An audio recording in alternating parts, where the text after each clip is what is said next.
Γεια σας, καλώς ήρθατε στο κανάλι μου. Πάμε σήμερα να φτιάξουμε μπισκοτάκια, βουτήματα για τον απογευματινό καφέ σας και όχι μόνο. Μην ξεχνάτε να κάνετε κοινοποίηση στα βίντεό μου, να κάνετε γραφούλα στο κανάλι μου. Οτιδήποτε χρειάζεστε μπορείτε να έρθετε στην ομάδα μας με γυρικές απολαύσεις στο Facebook και πάμε τώρα να σας δείξω τι συνταγή, την εκτέλεση και τα υλικά. Σε ένα μπολ θα βάλουμε 3 αυγά, 55 με 60 γραμμάρια το καθένα. Εντάξει. Θα βάλουμε μία τσιμπιά καλή αλάτι, 120 γραμμάρια ζάχαρη, θα βάλουμε 2 κάψουλες βανίλια, ανακατεύουμε,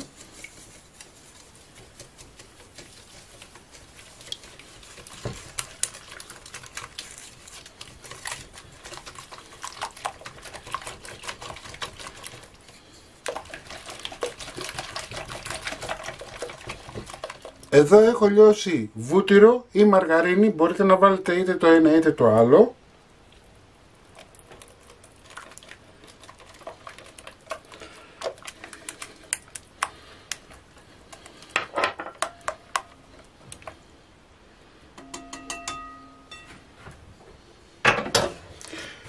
Και εδώ έχω 500 γραμμάρια αλεύρι που φουσκώνει μόνο του. Εάν δεν έχετε μπορείτε να βάλετε για όλες τις χρήσεις 2,5 κουταλάκια του γλυκού baking powder. Ανακατεύουμε.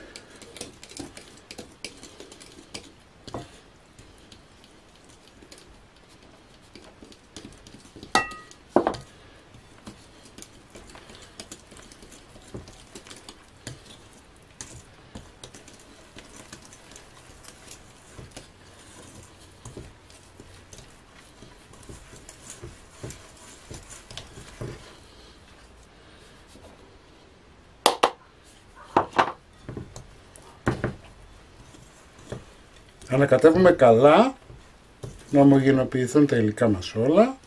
Λοιπόν, η ζύμη μας είναι έτοιμη. Θα βάλουμε και 70 γραμμάρια τρούφα.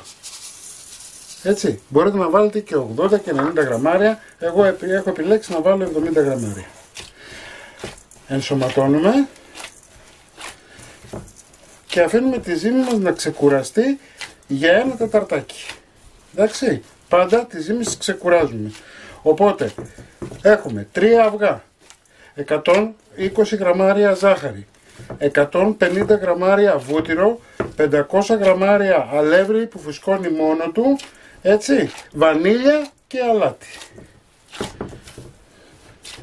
Αφήνουμε να ξεκουραστεί και θα συνεχίσουμε σε λιγάκι. Αφού αφήσαμε τη ζύμη και ξεκουράστηκε, κόψαμε σε 10 ίσα μπαλάκια, βγαίνουν 100 γραμμάρια περίπου, 2 γραμμάρια πλην, 2 γραμμάρια συν. Ανάβουμε το φούρνο μας σε 170 βαθμούς αντιστάσεις και πάμε τώρα να κάνουμε κορδόνια.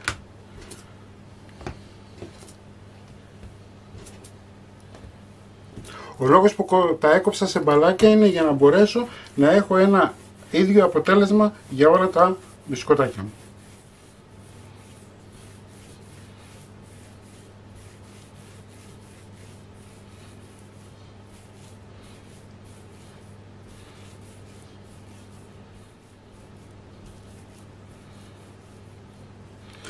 Το πάγος του κάθε κορδονιού είναι αυτό.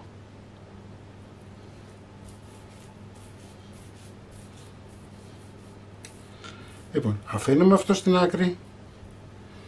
Πάμε να ανοίξουμε άλλο.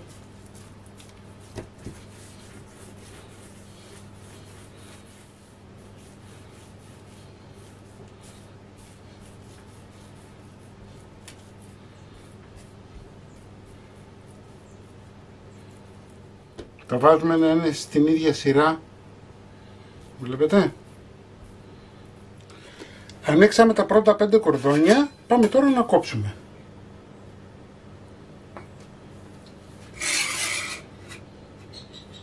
Για να είναι όλα ίδια μπορείτε να βάλετε ένα χάρακα, οτιδήποτε.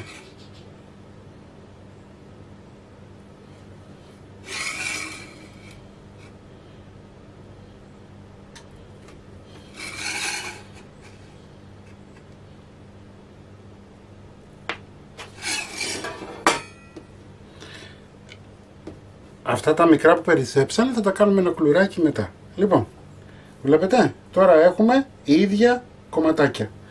Πάμε να τα βάλουμε σε ταψί με λαδόκολλα.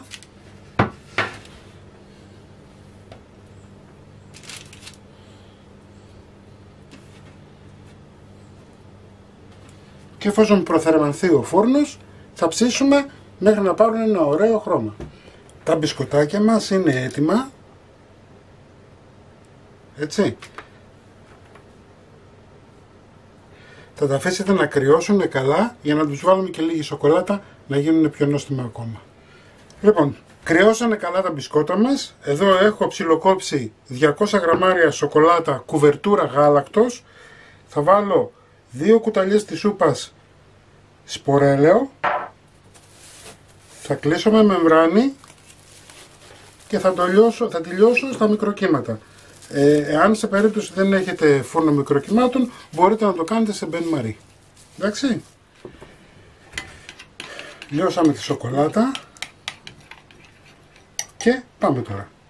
Βουτάτε. Περιμένετε να σταγίξει λίγο. Βουτάτε και από την άλλη.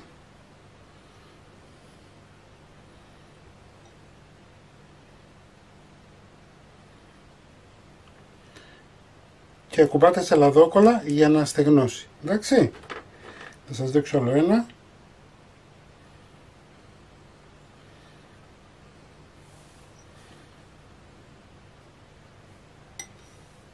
Βουτάμε και από την άλλη.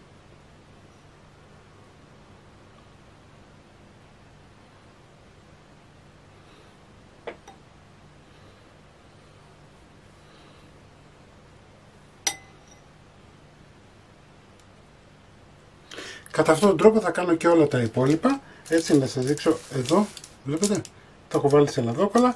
Λοιπόν, έτσι θα κάνω και όλα τα υπόλοιπα. Εσείς μην ξεχνάτε να κάνετε κοινοποίησεις στα βίντεο μου, να κάνετε εγγραφούλα στο κανάλι μου. Οτιδήποτε χρειάζεται μπορείτε να έρθετε στην ομάδα μας με γυρικές απολαύσεις στο Facebook και θα τα ξαναπούμε πάλι με ένα επόμενο βίντεο. Γεια και χαρά σας!